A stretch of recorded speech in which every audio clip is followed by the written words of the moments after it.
Capital TV Bihar देख रहे हैं। मैं हूं आपके साथ समीक्षा तिवारी। बिहार के राजनीति में कई नेता आए और कई नेता गए। कईयों ने अपने कामों से अपना नाम बनाया तो कई नेताओं के कुकर्म से वो फेमस हुए।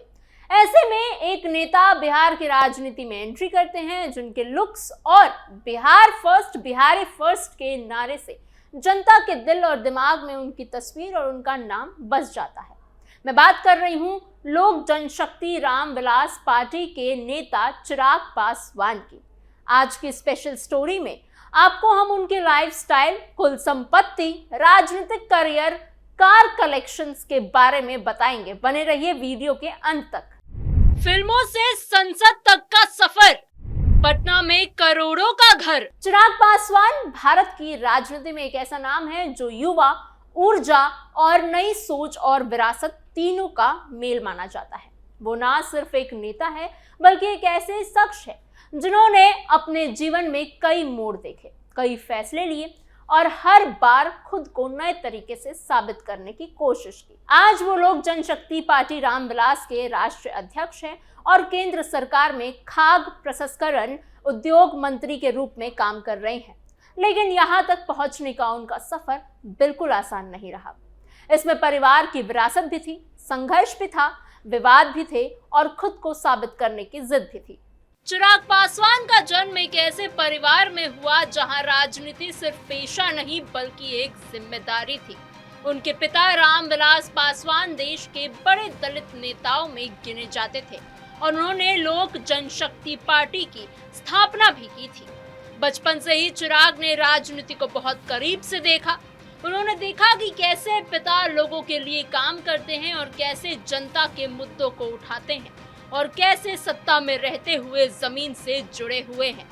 यही वजह रही कि चिराग के अंदर भी धीरे धीरे राजनीति के प्रति रुचि पैदा हुई।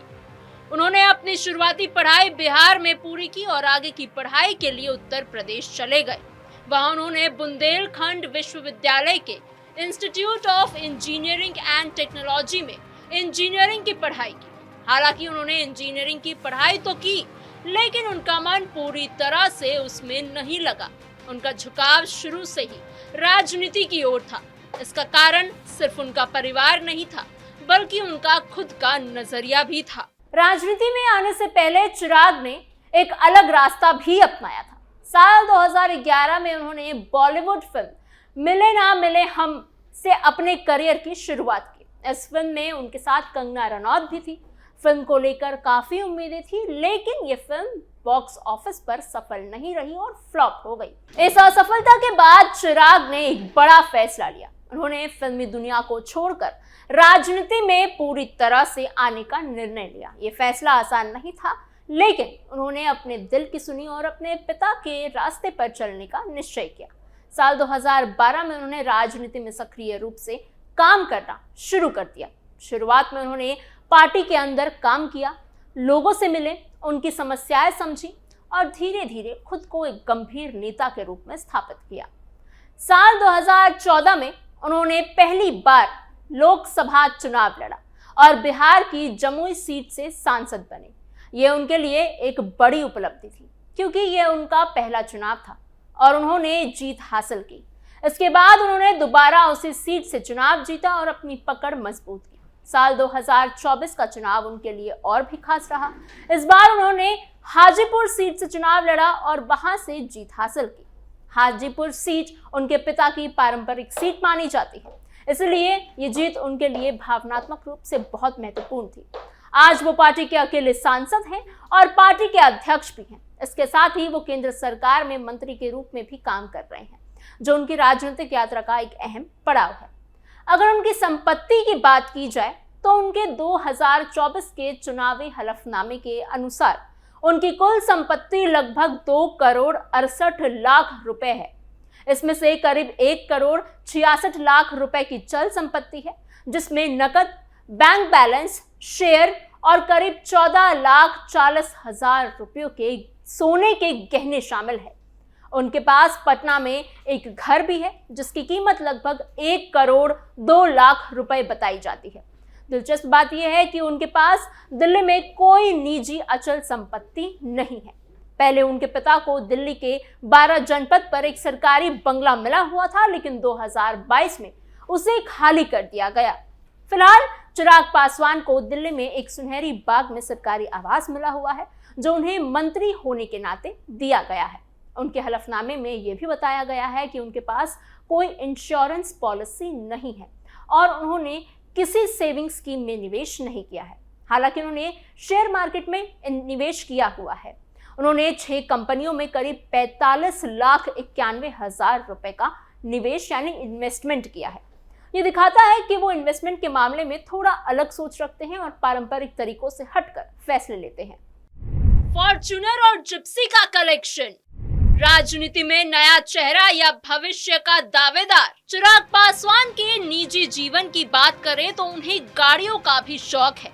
उनके पास 2 गाड़ियां हैं, जिनमें टोयोटा फॉर्च्यूनर और मारुति जिप्सी शामिल है। उन्होंने साल 2014 में करीब 30 लाख रुपए में टोयोटा फॉर्च्यूनर खरीदी थी। ये एक पावरफुल एसयूवी मानी जाती है, जिसमें 2.8 लीटर का इंजन होता है और 204 पीएस की पावर और 500 एनएम टॉर्क देता है। इसमें 7 एयरबैग और इलेक्ट्रॉनिक ड्राइवर कंट्रोल जैसे सेफ्टी फीचर्स भी होते हैं। इसका इंटीरियर ब्लैक शेड में है और एक्सटीरियर में क्रोम ग्रिल जैसी डिजाइनिंग दी गई है। दूसरी तरफ साल 2015 में उन्होंने करीब 5 लाख रुपए में मारुति जिप्सी खरीदी थी, जो अब भारतीय बाजार में उपलब्ध नहीं है, लेकिन एक समय में काफी लोकप्रिय गाड़ी थी। चिराग पासवान की जिंदगी में भी उतार चढ़ाव कम नहीं रहा। उनके जीवन का सबसे बड़ा झटका तब लगा जब उनके पिता रामविलास पासवान का निधन हो गया। यह सिर्फ एक बेटे के लिए नहीं बल्कि एक राजनीतिक नेता के लिए भी बहुत बड़ा नुकसान था। उनके पिता ही उनके मार्गदर्शक थे और उनके जाने के बाद चिराग को अकेले ही सब कुछ संभालना पड़ा। इसी दौरान पार्टी के अंदर भी विवाद शुरू हो गया। उनके चाचा पशुपति पारस के साथ उनका टकराव सामने आया और पार्टी 2 हिस्सों में बट गई। ये समय उनके लिए बेहद कठिन था, क्योंकि एक तरफ उन्हें अपने पिता की विरासत संभालनी थी और दूसरी तरफ पार्टी को टूटने से बचाना था। इन सबके बावजूद चिराग ने हार नहीं मानी। उन्होंने खुद को संभाला और धीरे धीरे अपनी स्थिति मजबूत की। उन्होंने जनता के बीच जाना जारी रखा और अपनी बात को मजबूती से रखना शुरू किया। वो खुद को एक ऐसे नेता के रूप में पेश करने की कोशिश करते रहे जो युवाओं की बात करता हो और नए सोच को साथ लेकर चलता हो, बिहार फर्स्ट, बिहारी फर्स्ट की बात करता हो। हालांकि राजनीति में होने के कारण विवादों से भी वो दूर नहीं रह पाए। सोशल मीडिया पर कई बार उनके फैशन सेंस और बोलने के अंदाज को लेकर मजाक उड़ाया जाता है। कुछ लोग उनके राजनीतिक योगदान पर भी कई सवाल उठाते हैं, कहते हैं कि उन्हें अभी बहुत कुछ सीखना बाकी है, लेकिन वहीं उनके समर्थक ये मानते हैं कि वो एक ईमानदार और मेहनती नेता है जो धीरे धीरे अपनी पहचान बना रहे हैं। चिराग पासवान की कहानी सिर्फ एक नेता की कहानी नहीं है, बल्कि ये एक ऐसी इंसान की कहानी है जिसने अपने जीवन के कई रास्ते देखे, कई फैसले लिए और हर बार आगे बढ़ने की कोशिश की। उन्होंने फिल्मी दुनिया में कदम रखा, वहां से असफलता देखी, फिर राजनीति में आए, जीत हासिल की, हार का सामना किया, पारिवारिक विवाद झेले और फिर भी खुद को संभाल कर आगे बढ़ते चले गए। आज वो जिस जगह पर है वहां तक पहुंचने के लिए उन्होंने काफी मेहनत की है। उनके सामने अभी भी कई सारी चुनौतियां हैं। उन्हें खुद को एक मजबूत और प्रभावशाली नेता के रूप में पूरी तरह स्थापित करना है। उन्हें अपनी पार्टी को मजबूत बनाना है और जनता के बीच अपनी पकड़ को और बढ़ाना है। लेकिन जिस तरह से उन्होंने अब तक अपने सफर को तय किया है, उसे देखते हुए कहा जा सकता है कि उनमें आगे बढ़ने की क्षमता बिल्कुल है। अंत में अगर लाइन में एक कहा जाए तो चिराग पासवान एक ऐसे युवा नेता है जो विरासत के साथ साथ अपनी खुद की पहचान बनाने की कोशिश कर रहे हैं। उनके अंदर जो ऊर्जा, उत्साह है, वही उन्हें बाकी नेताओं से अलग बनाता है। आने वाले समय में वो राजनीति में कितना बड़ा मुकाम हासिल करते हैं ये तो वक्त ही बताएगा, लेकिन इतना तय है कि उनका सफर अभी खत्म नहीं हुआ है, बल्कि ये तो बस शुरुआत है। आपको हमारी खबर कैसी लगी हमें कमेंट बॉक्स में जरूर बताइएगा। आप चिराग पासवान को और उनके राजनीतिक भविष्य को लेकर क्या कुछ सोच रखते हैं वो भी हमें कमेंट बॉक्स में बताइएगा। ऐसी और खबरों के लिए बने रहिए कैपिटल टीवी बिहार के साथ।